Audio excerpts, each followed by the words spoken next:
All right, let's begin with the Pledge of Allegiance. I pledge allegiance to the flag of the United States of America and to the republic for which it stands, one nation, under God, indivisible, with liberty and justice for all.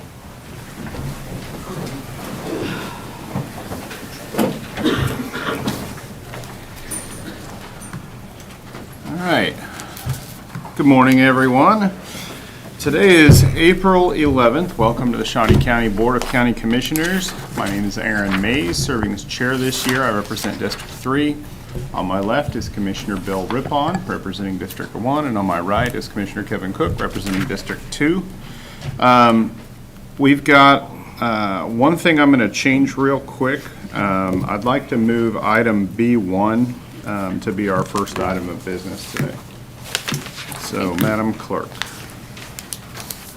Okay, County Councilor, number 1, consider approval of resolution number 2022-25, appointing Dr. Altaf Hussein to serve as the district coroner for the 3rd Judicial District.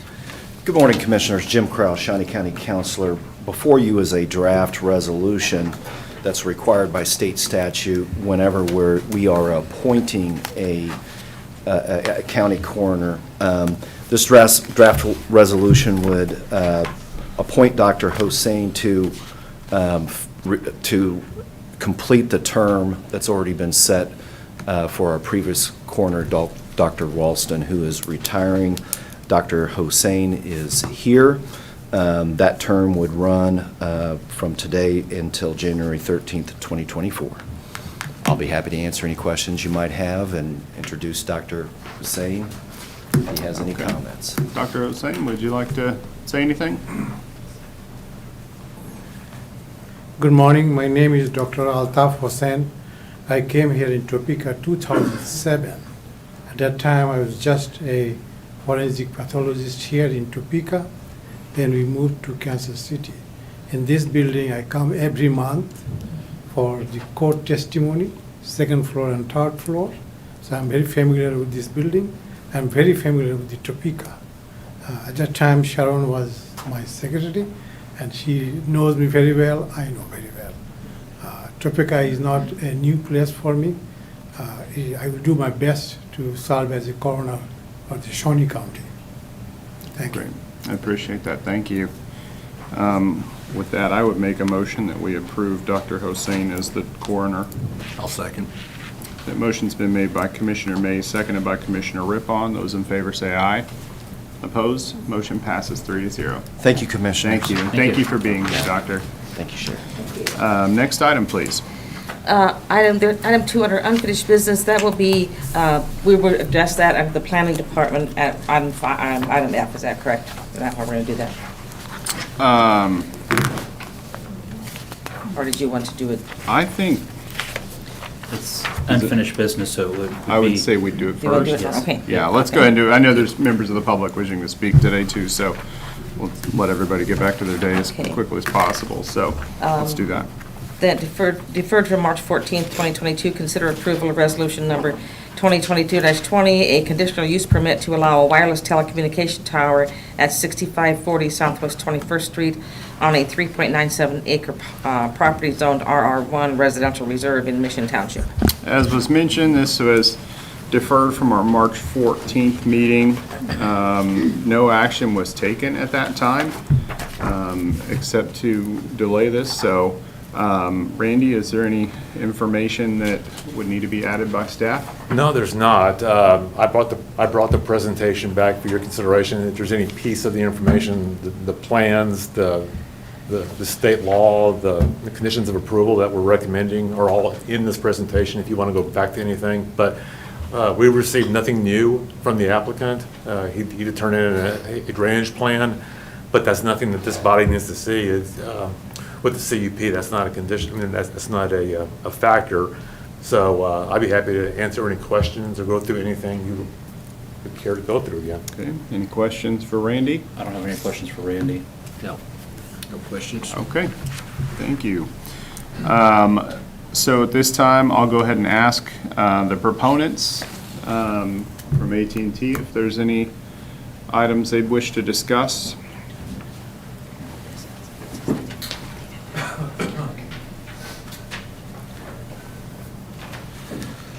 Good morning, Glenn Clarkey with Network Real Estate out of St. Charles, Missouri, representing AT&T Wireless. One of the things I did want to address was at the last meeting, we were asked to go back and look at a separate location. We did, it was the mall location, we did look, we had our engineers look at it. It just doesn't work for their coverage objectives. It's about 100 feet lower than where we're looking right now, and it puts us about a little over a quarter mile closer to the site that they're trying to offload. So it just doesn't meet the coverage objectives that they're trying to get here. So yeah, we looked at it. We did not contact the owners of the mall because there was no need for us to contact them. Okay. Any questions? No. No. All right, Thank you. appreciate that. Is there anyone else wishing to speak in support? Okay. I do have an item here for opponents. Is there anyone? I guess, actually, let me go back. Did I need to reopen the public hearing? Yeah, let's do a motion and reopen it. Okay. So let's, And let's reopen it such that all comments that have been made from staff forward are part of the record of the public hearing. okay. So I would make a motion that we reopen the public hearing from March 14th, taking into consideration that some comments have already been made. I'd like those to be part of the public hearing as well. Second. Okay, motion's been made by Commissioner Mays, seconded by Commissioner Rippon. Those in favor say aye. Opposed, motion passes 3-0. We're in a public hearing officially now, so I do have 5 people signed up to speak today.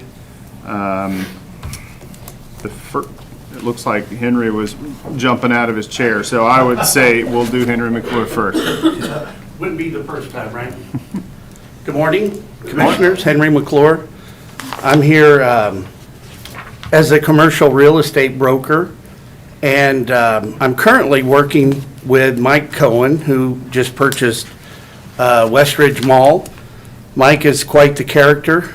Paid cash for the property and has no debt on it. He does have the ability later to put a mortgage on it up to about $3 million. There's been, hey, who's this new guy? Is he going to be good for our community? Well, I'm finding him pretty easy to work with. He's very accessible. In the short time that I worked with him, I've been able to do short-term renewals on Foot Locker, the Champs, Kirkland Gifts, and I currently have a new 10-year lease that I'm trying to modify for Petland, which would be kind of a benchmark because she's a good local merchant, and I've got a deal on the table from Great Life Golf and Fitness to go to the property. So with that being said, I was contacted by some of the concerned citizens of our community. We happen to have a real estate connection, and so I contacted Mike, and he's open to putting AT&T on the property. And so I'm really here in the capacity to say if there was a way that their broker with AT&T could make it work, we're open to doing a deal. We would invite AT&T to maybe take a second look and see if there's maybe some different ways. Maybe we could mount the antenna on top of the mall to get some more height. Rooftop. If you look downtown, there's so many rooftop, basically, antenna farms. And so if there is a way that AT&T could maybe take a second look, we're open to working with them. We'd just like to do our best to know that we're deal makers, and if we can accommodate the neighbors, we'd be delighted to help. That's it. Okay. Any questions? All right, thank you. Yes, All right, were thank you you. going to say something? You're All right, I like questions from you. You're a good guy. All right, thanks. All right, thank you. All right. Next person I have listed is Paula Pry.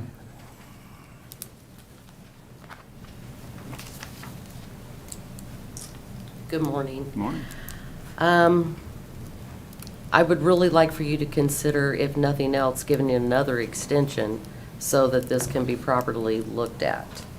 The neighbors don't want it, as you know. Almost everyone signed that they don't want it in the neighborhood, and I'm looking to you guys to make that happen. Okay. Thank you. Next person listed is Janet Carter.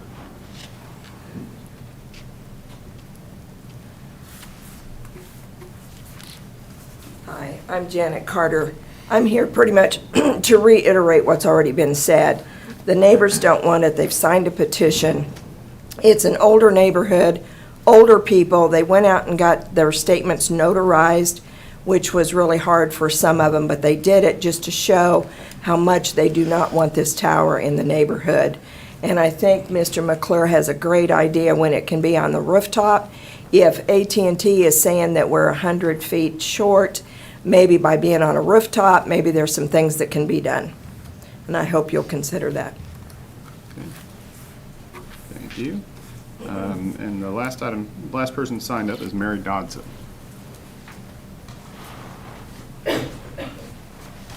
So I'm Mary Dodson. I live at 6520 Southwest 21st Street. And I agree. I think having it on top of a rooftop of Westridge Mall would be wonderful. I've just recently had my property surveyed, and I don't have the certificate yet, but the stakes show that from the surveyors that my property is already a difference, where Mr. Hernandez thinks part of his property is actually mine. So my concern is if you were to put it back there on that property behind his house, my property could be part of the path of the roadway that AT&T would want to use for access that would adjoin Mr. Hernandez. So anyway, just wanted to let you know that. But I think it would be a wonderful idea if you could put it on top of the mall, because you're saying already that it's on top of hospitals. Why not put it on top of the rooftop of the mall? So thank you. Thank you.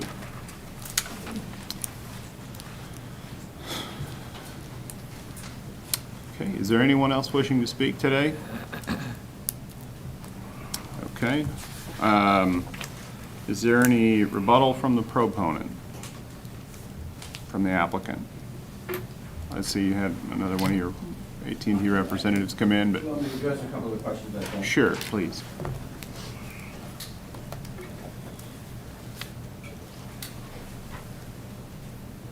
The first question that I'll address is that putting antennas on top of a building is, it works in areas where your buildings are very tall, like downtown.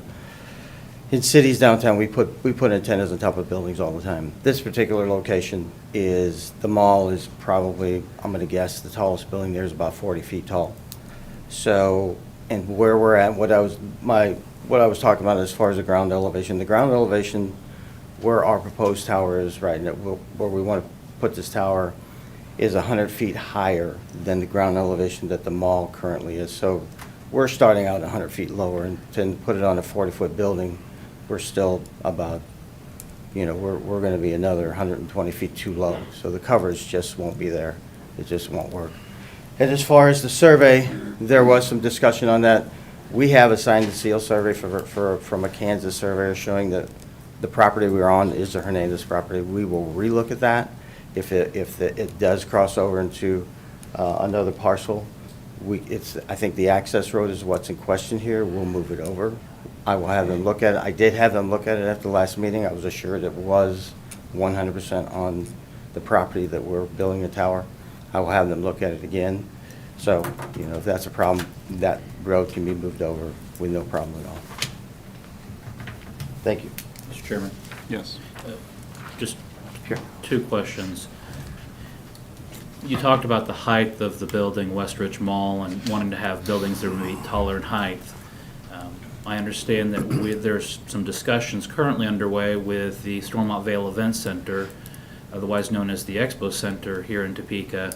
And what would be a difference between Westridge Mall and that facility? Or Stormont Vale Hospital, for that matter? The difference is based on a lot of different things. One of the things is what the objective is for the search ring that was given, what AT&T is trying to cover. I don't know what, you know, the ring that they're trying to cover at the event center they might be wanting to cover a 6-block radius. A lot of rings that are issued they're all different, what their objectives are. I don't know what that is. My bet, is that in a downtown area? It would be at 17th and Topeka Boulevard, so between 17th and 21st. So you're downtown adjacent. Yeah, so it's probably covering a smaller footprint than what we're trying to cover. We're in an area, that's a very, very populated area with lots of buildings, so the footprints there are much smaller because of the traffic's going by. This particular ring is covering a much larger area. That's the design of it, to cover, you know, a much, you know, probably about a 6-mile radius.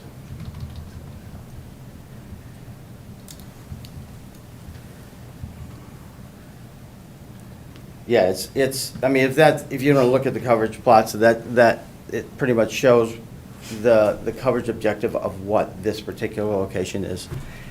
I don't know how that compares to what this other event center is going to cover, but my guess is that ring is, the event center ring is, the coverage objective is much, much smaller.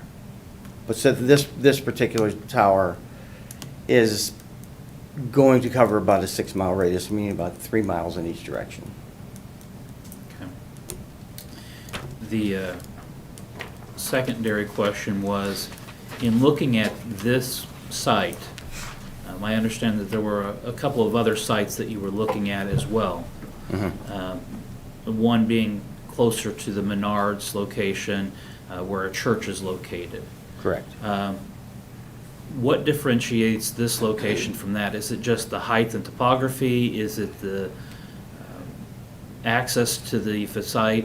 There were several things that determined that we go with this location. It was access to the site. The height at the other location was very similar. This is a little higher, and it was access. To get to that site was almost impossible to get to that site. So we tried to work it, and we just couldn't get to it. Okay. So if you were considering that other site, just the ability to get to the tower to do whatever maintenance you might need to be would be much more difficult? Correct. All right, thank you. Thank you.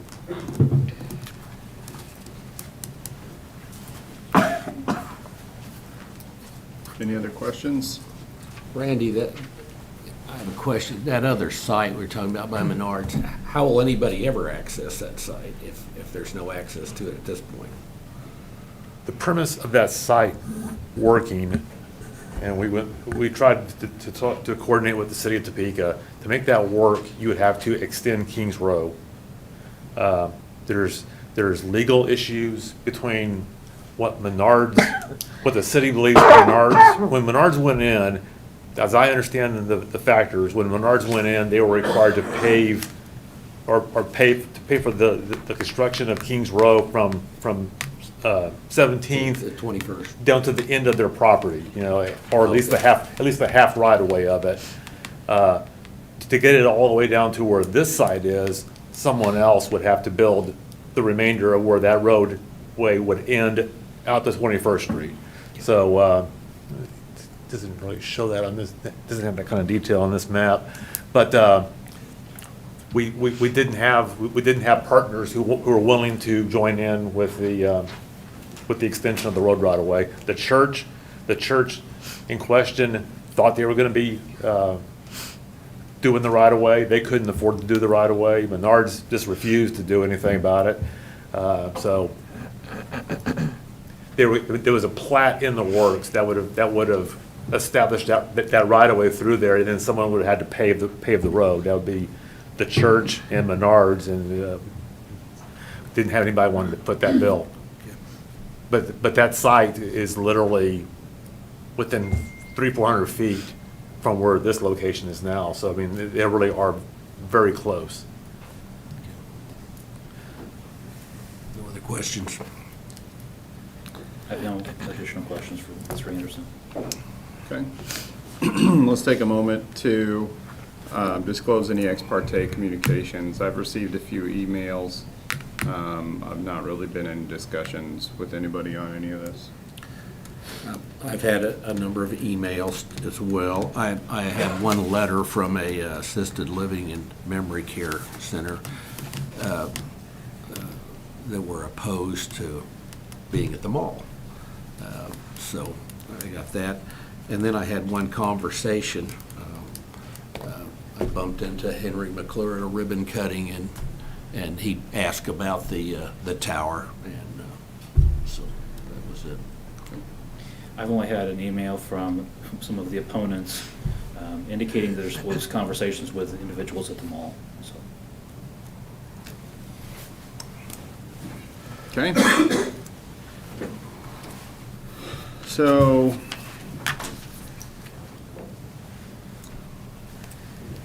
Randy, did you want to discuss the golden factors at all? I know I believe you had a slide in your presentation before.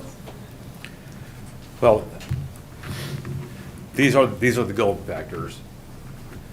As the attorney spoke last time we met, these golden factors were as a result of state law and a legal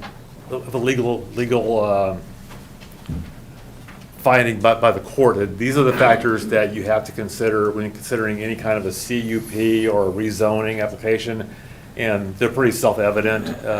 Consider the neighborhood, the character of the neighborhood, surrounding properties, and so on. That came from a '78 court action. That's been the law of the land as it pertains to virtually everything.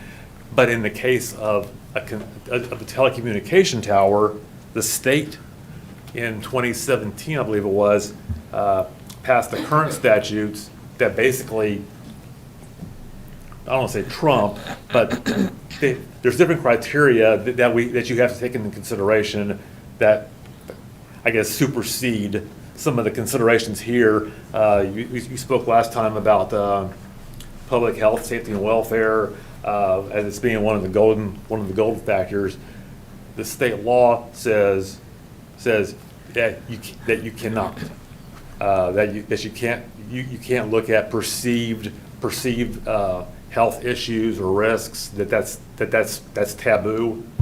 The state law also said you cannot consider location as a consideration, which is what the arguments have been about this morning. We want it here or not there. What the government is trying to do, and this came from the federal law starting back in 1996, the telecom law, is they don't want to preempt the rolling out of this technology. They've acknowledged that there are technical considerations that are necessary for the industry to roll out their technology. They have to be spaced a certain distance around the property. The technology is such that it's difficult for them to find the right location. One of the things that hasn't been discussed here is that this property is literally on a ridge. If you ever drive down 17th Street and get to the Crown before you fall down the Lowe's, you'll see this area is much higher than all the property to the west, to the north, and to the east. It all falls off from this ridge. Therefore, if you put the tower on the east side of the ridge, not only are you, but by putting it here, you're covering both sides of the ridge.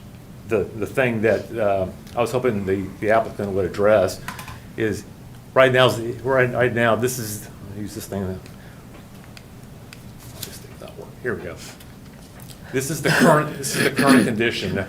What you see in green are areas that are underserved by the tower. And if you go to the other, if the tower is put in, all this area that's blue and green gets flipped to the yellow. So here you see it again. Here's the site, here's the proposed site, and you see the area greatly increases. So that means people west. I mean, this doesn't just benefit the people who are right in the immediate area of the tower. It covers this gives coverage to people who are on Auburn Road, north, almost to Interstate 70, and all the way south from there. It improves the coverage, so that is a safety consideration as well. So, you can look at the local safety issues and concerns and the regional needs, and that's why the state statutes were the way they were worded, as such as that's a fact. You cannot consider location or the technology as a consideration in approving or denying a request. State law is pretty specific. There's 18 things you can't consider, and in this situation, all the arguments that I've heard have been about location, and that's not something you can consider. I think Mr. Crowell can speak more to that if you would like on the legal side of it, but that's where the law and the golden factors are at odds. And since the law is the law, the golden factors are superseded by the state law, is what it comes down to in a nutshell. I probably should have said that.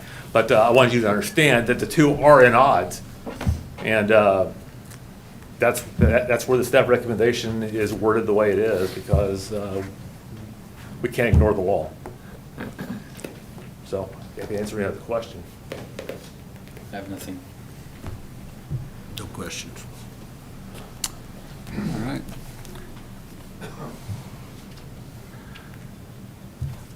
I just wanted to reiterate that we're required to consider the golden factors when considering these types of requests. However, when a request involves a wireless communication tower, state and federal law has really tied our hands as to what we can consider. For example, and Randy, I think, mentioned this just a minute ago, we're not allowed to consider whether AT&T explored other locations. And what is being represented in this request, I just can't do that. I can't consider the location. It's by law. Therefore, I refer to the golden factors and also limit my decision to what I can actually consider. I just think I'm going to have to vote for this because I don't have a choice. It's the way it looks to me. So I would make a motion to approve. Second. And I would note that, much like Commissioner Rippon, we note the limitations of what the law say. And this is really, when we look at utility regulation, we have the Kansas Corporation Commission, who regulates everything from coal production to where utility lines are placed for transmission lines on electricity. And when we look at telecommunications should be looked at as a utility in every other respect as coal, nuclear, wind, and electricity. And so I think this is an issue that the legislature should look at, and it would be best, because when we get down to the local level, we're very restricted on those things that we can consider. So. I certainly sympathize with the neighbors in this situation. It's frustrating for everyone, for you, for us as well, because there's a lot of things that we would like to be able to do here. What would happen, though, unfortunately, is that if we were to deny this based on the location, based on alternative sites, based on any of these factors that are outlined pretty specifically, as Randy mentioned, in the Telecommunications Act 1996, which is the federal legislation, but then there's state legislation that's even more restrictive. And if we were to deny it based on the wrong thing, all it does is puts us into litigation. And I don't want to do that to our taxpayers.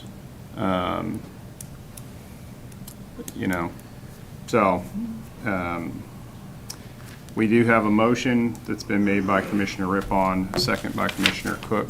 Those in favor say aye. Opposed? Motion passes 3-0. Thank you.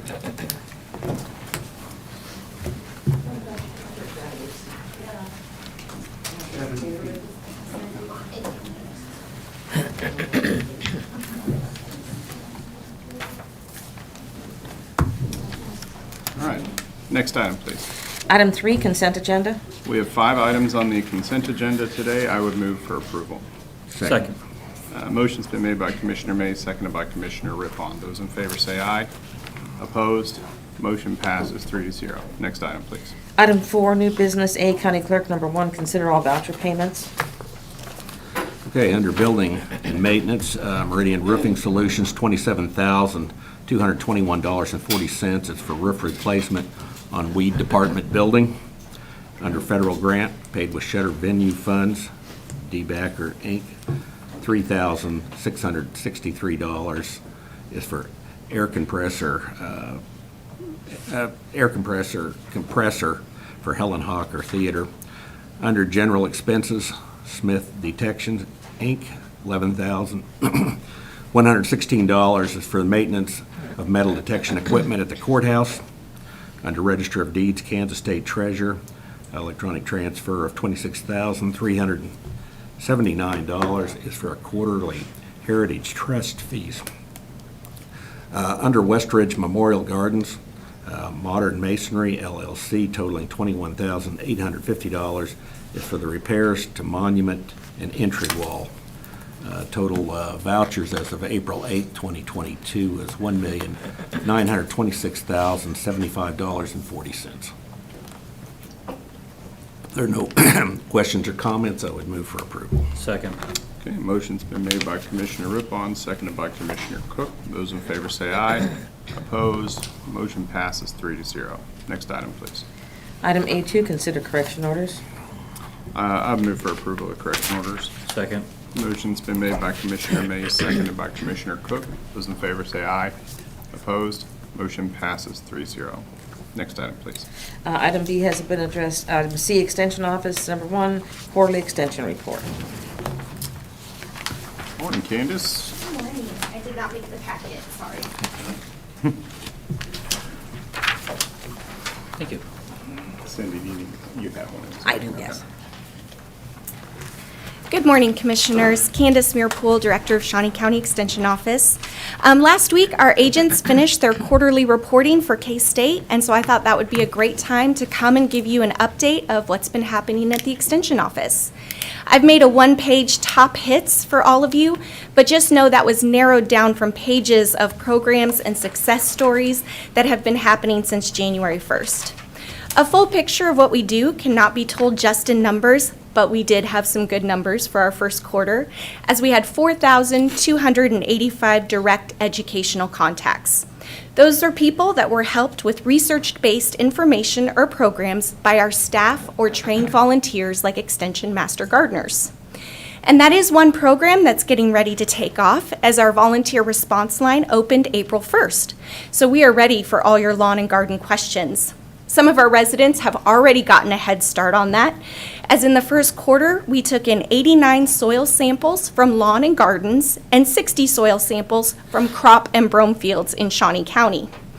Those samples get sent to the K-State lab, and agents Ariel Whiteley-Knoll and Leroy Russell look at the results and give back personalized recommendations based on what the soil lab said. I've included success stories from a nutrition class where one participant who has never liked to cook is learning strategies on how to cook once and eat twice to make healthier eating options and also saving money. I included that the program agent Susan Fangman reported on, Watt, Kansas, ended up with 186 participants sign up. They will track their physical activity and nutrition for 8 weeks in hopes to build lifelong healthy habits. This is also the time 4-H activities begin to ramp up. And if I told you 50 youth gave up their Saturday to practice their public speaking, you might think I was kidding. But with gentle prodding, that's exactly what happened in February. Public speaking is one skill that 4-Hers always say improved as a part of the program, and that's because of events like Club Days. Having come from the 4-H program and now serving Community Vitality, I thought one thing I could do was teach about effective meetings, and so I did give that program to Extension Master Gardeners and am now working with the city to offer it to the neighborhood improvement associations so they can also learn about group conversations, parliamentary procedure, and just having a better meeting. So as you can see from my written and verbal report, things are hopping at the Extension Office, and we're ready for all that spring and summer brings to us. Do you have any questions? Questions for Candace? No. Great work, Candace. Thank you. Thank you. And I look forward to bringing these quarterly reports to you all, as we have to do them anyway, so might as well share. You're always welcome. All right, thank you. Thank you.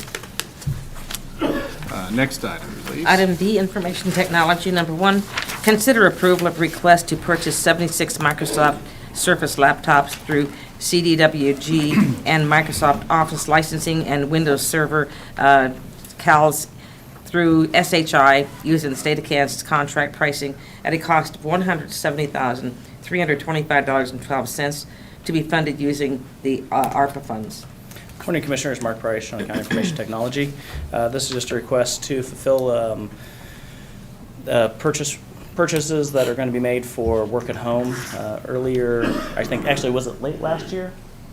Late last year, we sent out a questionnaire to all the departments with what their needs were to allow staff to work from home, and this is just a response to that, fulfilling those requests. Okay. Any questions for Mark? I'll move for approval. Okay, motion's been made by Commissioner Cook, seconded by Commissioner Rippon. Those in favor say aye. Opposed, motion passes 3-0. Next item, please. Item D2, consider out-of-state travel for 2 employees to attend the 2022 GMIS Meets Conference at an approximate cost of $3,000 per employee, with the registration, travel, lodging, and other miscellaneous expenses paid from the Information Technology 2022 budget. Morning, Commissioners. Mark Price, Information Technology again. This is a conference that 2 employees attended for the first time last year, and we found it greatly beneficial. There is a small adjustment we need to make on the memo itself. It says not to exceed 5,000, and it should be not to exceed 6,000. I do not think we'll actually hit the 6,000. Part of it's with the unknowns of airfare.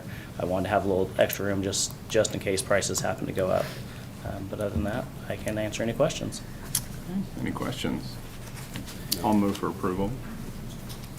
Second. Motion's been made by Commissioner Mace, seconded by Commissioner Cook. Those in favor say aye. Opposed? Motion passes 3-0. Thank you. Thank you, Mark. Next item, please. Item E, Parks and Recreation. Number 1, approval is requested to apply online for the Child Care Aware Sustainability Grant administered by the Department of Children and Families for 6 summer camps. The grants provide funding to cover costs of operations and potential revenue losses, with awards amounts varying per camp request. Good morning, Commissioners. Randy Luby, Parks and Recreation. We're asking your permission to apply for this online grant. The purpose of the grant is to help cover the costs of operation and any revenue that may have been lost through the COVID pandemic. We are very proud of our 6 licensed preschools that we operate. We did not have any of them closed during the pandemic, but we did reduce numbers, so our revenue wasn't what it had been for several years prior. Be glad to answer any questions you may have. Any questions for Randy? This is separate from our ARPA money that we Yes. received. All right. I don't have any other questions. All right, is there a motion? I'll move for approval. Second. Motion's been made by Commissioner Rippon, seconded by Commissioner Cook. Those in favor say aye. Opposed? Motion passes 3-0. Thank you, Commissioner. Thank you, Randy. Next item, please. Item 5, public comment. Is there any member of the public wishing to speak? I don't have anybody signed up. Okay, next item then. Item 6, administrative communications. Okay. Any employees wishing to speak?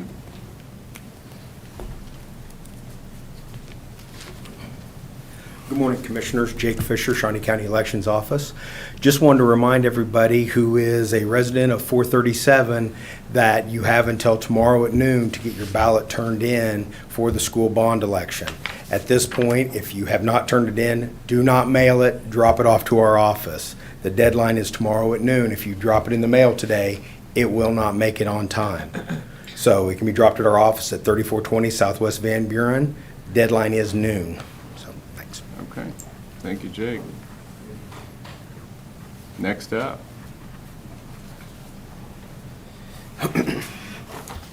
Good morning, Commissioners. Brian Cole, Shawnee County Department of Corrections. I wanted to do a couple housekeeping things first to make sure that there's 100% transparency. I believe it was Monday, last week I did give a presentation, an approval of 2 items. and I misspoke, and I want to clarify for the record that one of them was for our boiler, and the company was BCI, and I thought it was PCI. I didn't read my own typing, so I had indicated at that time that we have used this company before, and they were very good. I want to state for the record, we have not used BCI, but they were very responsive in their bid. They came in at the best and competitive price, and that's why we went there. We did not see any concerns with that, so I thought it was very important. It doesn't change anything with the scope of the deal, but I thought I needed to make sure that I clarify that. And then also with the security system, I had mentioned this goes for the annex. That is a totally different system. This is just to update some current equipment that we have. It doesn't change the scope of anything, but I wanted to make sure, for the matter for the record, of clarification and transparency, that I was up front. Other thing I wanted to say is today we started our Basic Officer Academy. We have 17 officers in that. I spoke with them this morning. A lot of energy. In the other room next, we had 4 more new applicants that were ready to hire and coming on, and I will meet with them. So far that we have seen some good success. Knock on wood, I don't want to jinx this, that we have hired 18 people so far from the beginning of the year. We've hired another 4. We're doing very well, or doing better, so I think that's some good information to have. And the last thing is several months ago when we applied to support a Rotary grant for the reintegration of females leaving our facility, the grant was awarded to Rotary Topeka, so we'll be meeting with them today just to enhance our services and programs. So I just wanted to mention those items and stand for any questions. Any questions for Brian? No, thank you. That's a lot to take in, though. Thanks. Anyone else? Commissioner Rippon?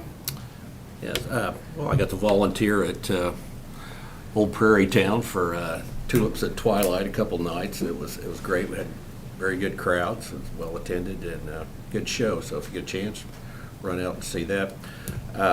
Also, Kansas State University has a group of national champions. The Classy Cats won the Division I dance division, so they're national champs. That's great. I think that trumps KU's basketball.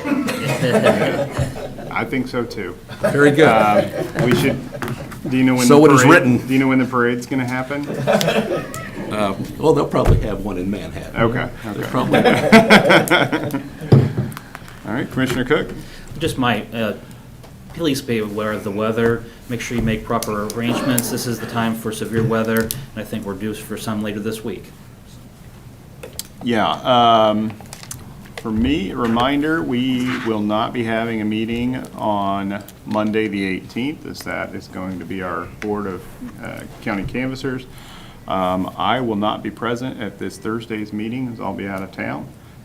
So Commissioner Rippon, you're on the hook. Okay. I don't have anything else to add necessarily. Enjoy the weather. I think it's going to be pretty nice the next couple of days until the storms come. So, next item, please. Item 7, executive session. We do not have a need for executive session today, so we are adjourned.